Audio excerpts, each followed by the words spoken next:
తనకు కలిగిన గొప్ప ఐశ్వర్యం గూర్చి చాలామంది పిల్లలు తన కుంటను గూర్చి రాజు తనను గనపరచు. రాజు క్రింద నుండి అధిపతుల మీద సేవకుల మీద తనను ఎలాగూ పెద్దగా చేసిన దాని గూర్చి వారితో మాట్లాడాను.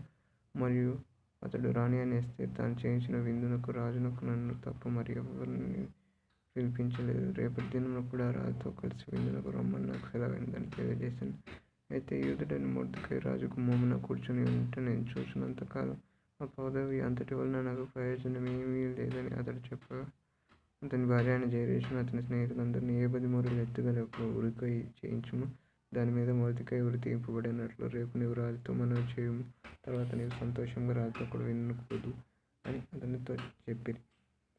ఈ సంగతి హామానుకు యుక్తంగా కనబడినందున అతడు ఉరికై ఒకటి సిద్ధము చేయించెను. ఆ రాత్రి నిద్ర పట్టకపోయినందున రాజ సమాచార గ్రంథము తెమ్మని రాజు ఆజ్ఞ ఇయ్యగా అది రాజు ఎదుట చదివి వినిపింపబడెను. ద్వారపాలకులైన బిగ్తాను, తెరేషు అను రాజు యొక్క 2 నపుంసకులైన రాజైన అహష్వేరోషును చంప యత్నించిన సంగతి మొర్దెకై తెలిపినట్లు అందులో వ్రాయబడి ఉండెను. రాజు ఈ సంగతి విని ఇందునిమిత్తము మొర్దెకైకి బహుమతి ఏదైనను ఘనత ఏదైనను చేయబడెనా అని అడిగాడు.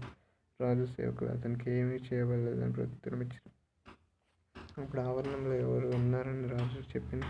అప్పటికి హామాను తాను చేయించిన ఉరికై మీద మొర్దెకైని ఉరి తీయింప సెలవిమ్మని రాజుతో మనవి చేయుటకై రాజనగరి యొక్క ఆవరణములోనికి వచ్చియుండెను. రాజసేవకులు ఏలినవాడా చిత్తగించుము, హామాను ఆవరణములో నిలువబడి ఉన్నాడని రాజుతో చెప్పగా రాజు అతన్ని రానియ్యుడని సెలవిచ్చినందున హామాను లోపలికి వచ్చెను. రాజు ఘనపరచున అపేక్షించు వానికి ఏమి చేయవలెనని రాజు అతనిని అడగగా, హామాను నన్నుగాక మరి ఎవరిని ఘనపరచున అపేక్షించునని తనలో తాను అనుకొని రద్దయితాను.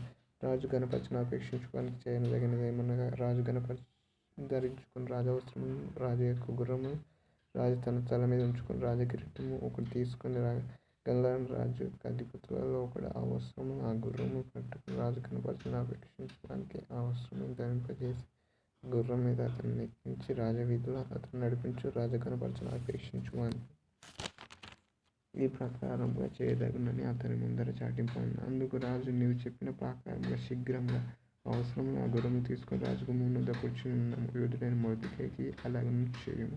నీవు చెప్పిన దానిలో ఒక్కటియు విడువక అంతయు చేయమని హామానునకు ఆజ్ఞ ఇచ్చెను.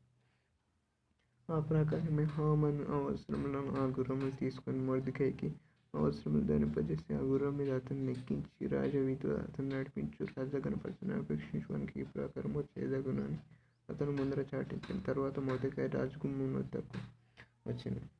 అయితే హామాను తల కప్పుకొని దుఃఖించుచు తన ఇంటికి త్వరగా వెళ్ళిపోయాను. హామాను తనకు సంభవించినదంతయు తన భార్య అయిన జెరెషునకును తన స్నేహితులందరికీ తెలుపగా అతని యొద్దనున్న జ్ఞానులు అతని భార్య అయిన జెరెషును ఎవని చేత నీకు అధికార నష్టం కలుగుచున్నదో ఆ మొర్దెకై యూదుల వంశపు వాడైన యెడల అతని మీద నీకు జయం కలగదు, అతని చేత అవశ్యముగా చెడిపోదువు అని అతనితో అనిరి. వారు ఇంకా మాట్లాడుచుండగా రాజు యొక్క నపుంసకులు వచ్చి ఎస్తేరు చేయించిన విందునకు రమ్మని హామానును త్వరపెట్టిరి.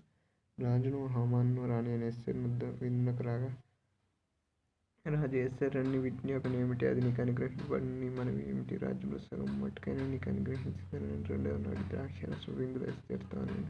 అప్పుడు రాణి అయిన ఎస్తేరు ఇలాగు ప్రత్యుత్తరమిచ్చెను. రాజా, నీ దృష్టికి నేను దయ పొందిన దానినైన యెడల రాజవైన తమకు సమ్మతి అయితే నా విజ్ఞాపనను బట్టి నా ప్రాణమును నా మనవిని బట్టి నా జనులు నాకు అనుగ్రహింపబడుదురు గాక. సంహరింపబడుటకు, హతము చేయబడి నశించుటకు నేను నా జనులు కూడా నమ్మబడిన వారము. మేము దాసులము గాని దాసులముగా అమ్మబడిన యెడల నేను మౌనముగా నుండును. ఏలయనగా నా విరోధిని తప్పించుటకై మేము రాజాలకు తమరికి శ్రమపరచుటకు యుక్తం కాదు.